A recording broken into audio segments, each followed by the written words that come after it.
আসসালামু আলাইকুম। জাভেদ হোসেন বলছি, founder and CEO dream destination international. আশা করছি আপনারা প্রত্যেকেই ভালো আছেন। আল্লাহর রহমতে আমিও ভালো আছি। আপনি বিদেশে উচ্চশিক্ষার প্ল্যান করছেন, কিন্তু কিভাবে, কই থেকে আপনি শুরু করবেন, কিভাবে আপনি ইনফরমেশনগুলা নিতে পারবেন বা আপনার কোন ইনফরমেশনগুলা জানা উচিত, যেটা জানলে আপনার প্রসেসিংটা খুব বেশি স্মুথ হবে এবং আপনি কোন কান্ট্রিতে যাবেন, কোন কান্ট্রিতে গেলে আপনার ফাইন্যান্সিয়াল কন্ডিশন অনুযায়ী পারফেক্ট হবে, কিংবা আপনি যেই ফিউচার প্ল্যানিং আছে বা আপনার যে ড্রিম আছে সেই স্বপ্নটা খুব ইজিলি বাস্তবায়ন করবেন।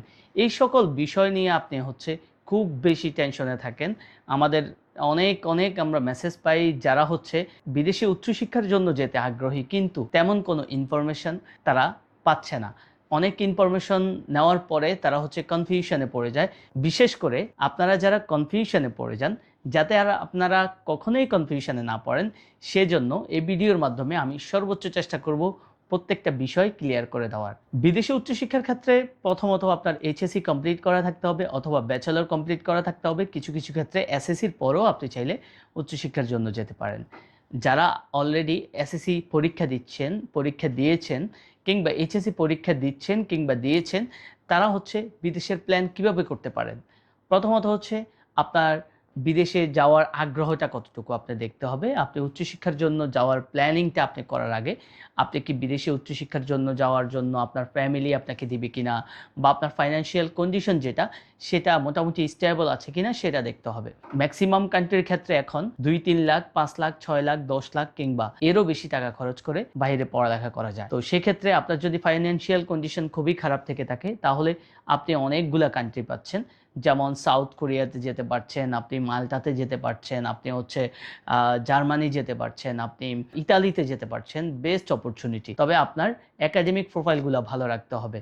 তাহলে আপনি এই কান্ট্রিগুলোতে ৩ থেকে ৬ লাখ, ৭ লাখ টাকার মধ্যে আপনি ইজিলি চলে যেতে পারবেন। যেহেতু আপনার ফাইন্যান্সিয়াল কন্ডিশন খারাপ, যাওয়ার আগে ওই কান্ট্রির ল্যাঙ্গুয়েজ শিখে যাবেন, আপনি কয়েকটা কাজ শিখে যাবেন, আপনি অবশ্যই রান্নাবান্নাটা ভালোভাবে শিখে যাবেন, আপনি ড্রাইভিং শিখে যেতে পারেন, আপনি কম্পিউটারের ভালো স্কিল শিখে যেতে পারেন। তাহলে আশা করি ইনশাল্লাহ কোনোভাবেই যে কান্ট্রিতে আপনি মুভ করেন কোনোভাবে আপনি প্রবলেম ফেস করবেন না। এবং আপনি যদি আপনার ফাইন্যান্সিয়াল কন্ডিশন ভালো থেকে থাকে, তাহলে আপনি কোন কান্ট্রিগুলোতে চুজ করবেন। আপনি নিউজিল্যান্ড চুজ করতে পারেন, অস্ট্রেলিয়া চুজ করতে পারেন, ইউকে কিংবা ইউএসএ কিংবা এর পাশাপাশি আরো অনেক কান্ট্রি আছে যেগুলো আপনি চুজ করতে পারেন। ম্যাক্সিমাম কান্ট্রিগুলোতেই 100% স্কলারশিপ অপরচুনিটি নিয়ে স্টুডেন্ট যেতে পারছে। আপনার যদি একাডেমিক প্রোফাইল ভালো থেকে থাকে, তাহলে একটু কাইন্ডলি কষ্ট করে আপনিও রিসার্চ করুন এবং ভালোভাবে ভালো ইউনিভার্সিটি, টপ র্যাঙ্ক ইউনিভার্সিটি এবং ভালো একটা কান্ট্রি চুজ করে যাওয়ার চেষ্টা করুন। প্রথমে আমি চলে গেলাম, এরপরে যা হবার হবে, এরকম চিন্তা ভাবনা কম করবেন। আপনি যাওয়ার আগেই এবং আপনার কান্ট্রি চুজ করার আগেই অনেক বিষয় আপনি অবশ্যই মাথায় রাখা উচিত। কারণ যেহেতু আপনি ফিউচারে হয়তো বা আপনি সেখানে স্টে করতে পারেন, কিংবা আপনার সেখানে কি জব অপরচুনিটি আপনি পেতে পারেন, আপনার পরবর্তী লাইফটা আপনি কিভাবে সেখানে গোছাতে পারবেন, সেখানে পার্মানেন্ট জব পাবেন কিনা, রেসিডেন্ট পারমিট পাবেন কিনা, এবং আপনি পিআর পাওয়ার ক্ষেত্রে কতটুকু আপনি আপনার জন্য সহজ হবে, সেই বিষয়গুলো একটু খুঁটিনাটি জেনে তারপরে যাবেন। ইউরোপের কান্ট্রিগুলা কিংবা নিউজিল্যান্ড, অস্ট্রেলিয়া অথবা ইউকে, কানাডা, ইউএসএ, এই কান্ট্রিগুলোতে অ্যাপ্লাই করতে হলে আসলে যে অনেক বেশি টাকা প্রয়োজন হয় তা কিন্তু না। আপনার কান্ট্রি চুজ করবেন, কান্ট্রি চুজ করার পর সেখানে কি অপরচুনিটি আছে, কোথায় 100% স্কলারশিপের অপরচুনিটি আছে কিনা, 50% স্কলারশিপের অপরচুনিটি আছে না, কম খরচে কোন ইউনিভার্সিটিতে যাওয়া যায়, টপ র্যাঙ্ক ইউনিভার্সিটিতে যাওয়ার জন্য কি ইসিএ লাগে, এই বিষয়গুলো অবশ্যই মাথায় রাখতে হবে আপনার। আপনি কোথাও আসলেন, কোন একটা এজেন্সিতে গেলেন, কোন একটা বড় ভাইয়ের সাথে কথা বললেন, সে আপনাকে সহজ একটা প্রসেস দেখিয়ে দিল, আপনি নেমে গেলেন, আখের আপনার নিজেরই কিন্তু একটা বিশাল লস হতে পারে। কেন লস হতে পারে? এই যে আপনার ফাইন্যান্সিয়াল ডকুমেন্টসগুলো রেডি করবেন, আপনার একাডেমিক ডকুমেন্টসগুলো রেডি করবেন, কিংবা আপনি আইএলস এর প্রিপারেশন নিয়ে আইএলস দিবেন, এখানে বিশাল একটা খরচ চলে যায়, যেটা আপনার রিকভার করার কোনো অপশন নাই। যেমন আপনি ইউনিভার্সিটি টিউশন ফি পাঠাইছেন, টিউশন ফিটা আপনার ভিসা না হলে ব্যাক আসছে, বাট আপনি ধরেন ডকুমেন্টস রিলেটেড একটা খরচ করে ফেলছেন বা ব্যাংকে লোন নিয়েছেন, লোনের যে আপনার ইন্টারেস্ট আছে সেটা দিয়ে ফেলছেন, সেটা কিন্তু রিকভার হচ্ছে না। সো প্রথমত কান্ট্রি সিলেক্ট করার আগে অবশ্যই এই বিষয়গুলো মাথায় নেবেন যে আপনার ফ্যামিলি আপনাকে কতটুকু ফাইন্যান্সিয়ালি সাপোর্ট করতে পারবে এবং এই কান্ট্রিগুলোতে আসলে এক্স্যাক্টলি কেমন টাকা খরচ হবে। আপনি প্রথম কান্ট্রি সিলেক্ট করে ফেললেন, এবার সাবজেক্ট। আপনি ব্যাচেলর করেছেন কোন সাবজেক্টে, আপনি অথবা এইচএসসি কমপ্লিট করেছেন কোন সাবজেক্টে, এবং আপনার ফিউচার প্ল্যান কি, সে অনুযায়ী আপনি আপনার সাবজেক্ট রিলেটেড সাবজেক্ট অবশ্যই চুজ করার ট্রাই করবেন। অনেক ক্ষেত্রে হয় কি, অনেকের সাবজেক্টের সাথে ম্যাচ করে না, তো সেই ক্ষেত্রে অবশ্যই কিছু বিষয় বিবেচনা করে তারপরে অ্যাপ্লিকেশন করতে হবে। আপনার যদি হাতে আর কোনো অপশনই না থাকে সেক্ষেত্রে আপনি সাবজেক্ট চেঞ্জ করতে পারেন, এবং আপনার যদি এখনই যাওয়াই লাগবে, আপনার মানে যত দ্রুত যাওয়া যায় বা এরকম যদি আপনার অপরচুনিটি আপনার মনে করেন যে খুব দ্রুত আমার নেওয়া উচিত, তাহলে হচ্ছে আপনি সাবজেক্ট চেঞ্জ করতে পারেন।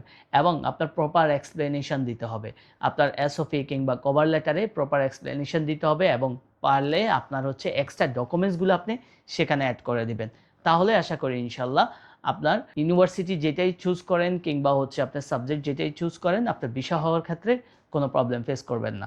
এবং ব্যাংক নিয়ে প্রচুর কনফিউশন, যে ব্যাংকটা আমি কিভাবে খুলবো, কিভাবে রেডি করব।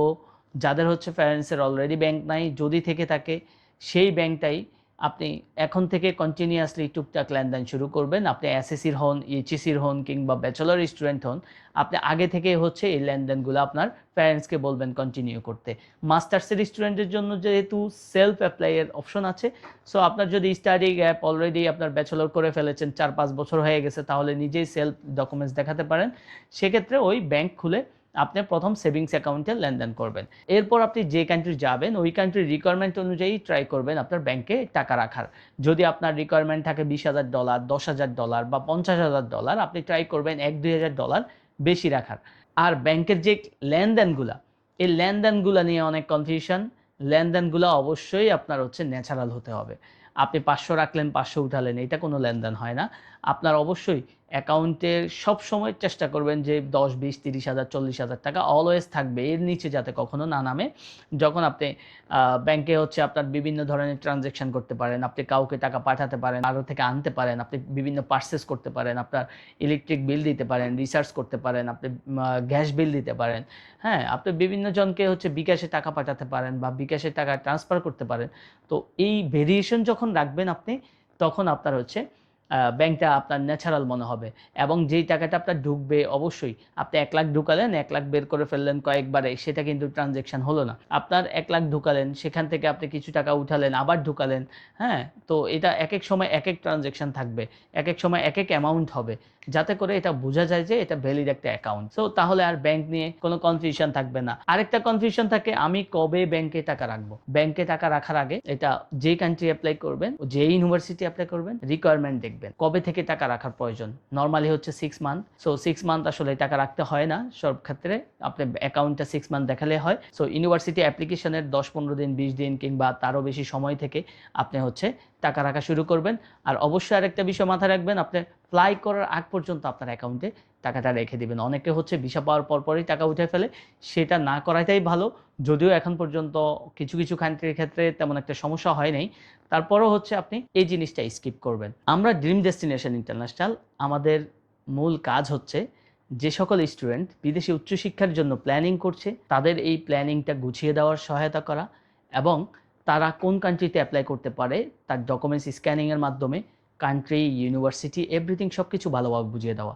আপনি যদি ফ্রি কাউন্সিলিং নিতে চান, তাহলে আমার স্ক্রিনে প্রদর্শিত নাম্বারে অবশ্যই যোগাযোগ করবেন, অথবা আমাদের ঢাকা অফিসে ভিজিট করতে পারেন। আমাদের ঢাকা অফিসের ঠিকানা বিজয়নগর আল্লাজি কমপ্লেক্সের 5 নম্বর লিফটের 8ম তলায়। আপনার যত ধরনের কনফিউশন আছে, মোটামুটি এই ভিডিওতে অনেক কিছুই কনফিউশন দূর করে দিয়েছি।